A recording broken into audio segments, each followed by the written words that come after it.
So what are we making? Pancakes. What kind of pancake? Different kinds. What you put in it? Pumpkin, cinnamon spices, and Chef Maria, what did you put in your pancakes? Pecans, pumpkin spice, and cinnamon sugar.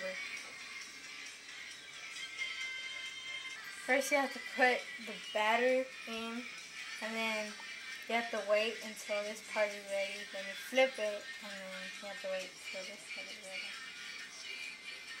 Don't put too much mix. Don't put too much water. Put too much mix, so now it'll come out watery. Don't make your pancakes big, because it'll come out that big. Let's see what else. And don't make little potato chips. Or little pancake chips. Pancake chips. Invented.